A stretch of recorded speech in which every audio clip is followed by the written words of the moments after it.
માધાપર મોરારી બાપુની કથામાં બન્યું રામમય વાતાવરણ। સમગ્ર કથા મંડપમાં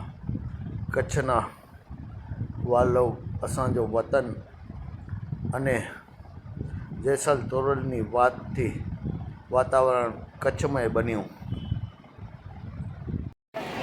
વિધા છે રામ નામ એવા નામ શંકર મહાવતી પ્રસંગી રામ 24 ગજાનંદી મહાપુરુષો રામ નામ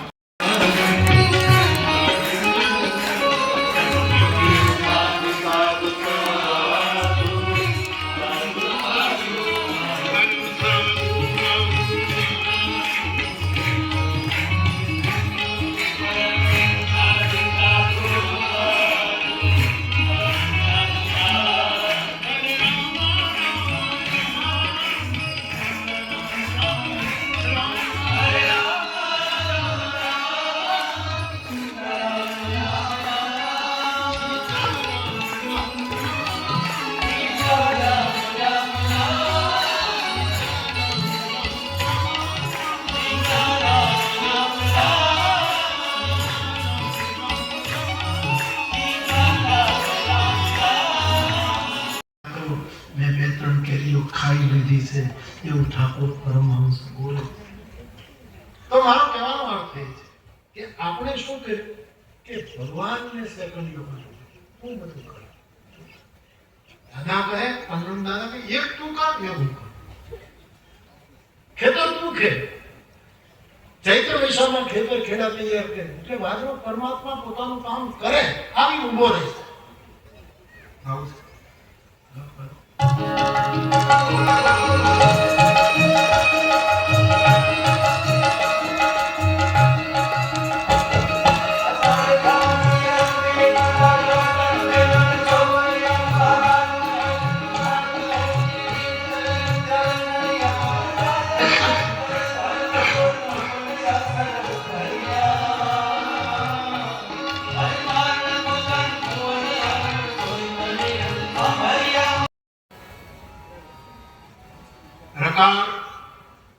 श्रावण महीनो है અને મકાર ભાદો તુલસીદાસજી તત્વજ્ઞાન શ્રાવણ ભાદો શ્રાવણમાં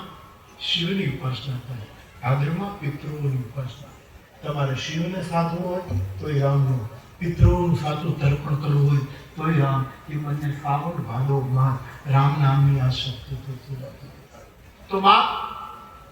જેમ રામજીએ ત્રેતાયુગમાં લીલા કરી એમ કલિયુગમાં અત્યારે આપણી પાસે રામ નથી પણ રામનું નામ છે શાશ્વત છે રામ નામ જે કામ ત્રેતાયુગમાં ભગવાન રામે કર્યું યાદ એમ નામ આપણા જીવનમાં કરી રહ્યું છે એવા નામનો મહિમા તુલસી કહ્યું ક્યાં સુધી ગામ કહો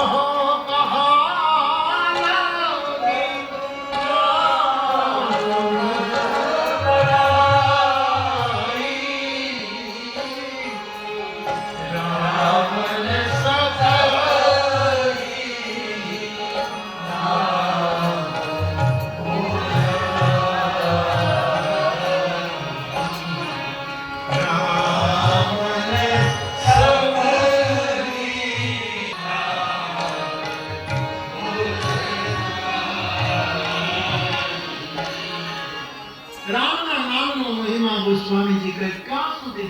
સ્વયં રામ પણ પોતાના નામનો મહિમા નથી કહી શકતા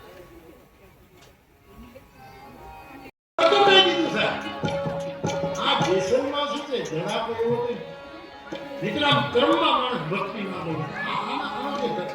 ઉર્જા હોય ને માણસ ખરાબ રસ્તે જાય તો એક કટકાનું ત્રણ ઘાત કરતા એટલે જો સારા રસ્તે જાય નવમી ભક્તિમાં સીધો પહોંચી ગયો છે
ભૂમિ કે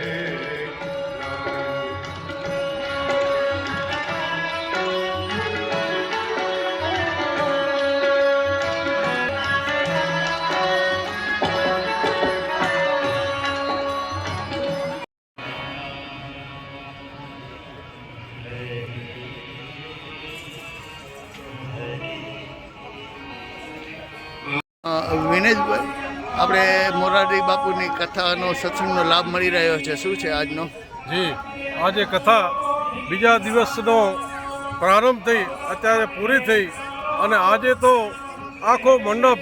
ભાઈઓ બહેનો ભાવિકોથી આખો મંડપ જાણે કે છલકાઈ ગયો હોય, છલોછલ ભરાઈ ગયો હોય અને બાપુએ પણ જાણે એમને વિશેષ પ્રીતિ હોય કચ્છ પ્રત્યે એમ વારંવાર પોતાના કચ્છ તરફ પક્ષપાત છે એવો શબ્દ વાપરી અને પાછું સ્પષ્ટતા કરી કે પક્ષપાત એટલે મને વિશેષ સ્નેહ છે. એ રીતે બાપુને પણ કચ્છના સંત ભક્ત ઢોલીઓ સિદ્ધો બધાથી ખૂબ જ પ્રેમ છે એવું બાપુએ એમના વક્તવ્યમાં આપણને લાગ્યું. એટલે આજની કથાનો માહોલ અનોખો છે. આ કથામાં જે કથાના મનોરથી છે ખરેખર એ પણ ભાગ્યશાળી છે કે આ બાપુની કથા એમને પ્રાપ્ત થઈ અહીં આપણા માધાપર ગામમાં અને એમાં જે સહયોગી થઈ રહ્યા છે એ પ્રવીણભાઈ તના સાહેબ હોય કે એમના તમામ સહયોગીઓ હોય ખૂબ તન મન ખંતથી મહેનત કરી રહ્યા છે અને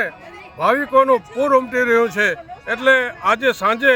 અહીં બાપુની કુટિયા ઉપર પણ પ્રોગ્રામ રાખેલ છે. એટલે આજનો માહોલ અનન્ય હતો અને બાપુ જ્યારે પણ કચ્છમાં આવે છે ત્યારે એમ લાગે કે જાણે પૂર્ણ કળાએ ચંદ્ર ખીલતો હોય, પૂર્ણ કળાએ જેમ પૂનમનો ચંદ્ર ખીલતો હોય એમ જાણે બાપુ ખીલી ઉઠે છે. ખૂબ ખૂબ ધન્યવાદ.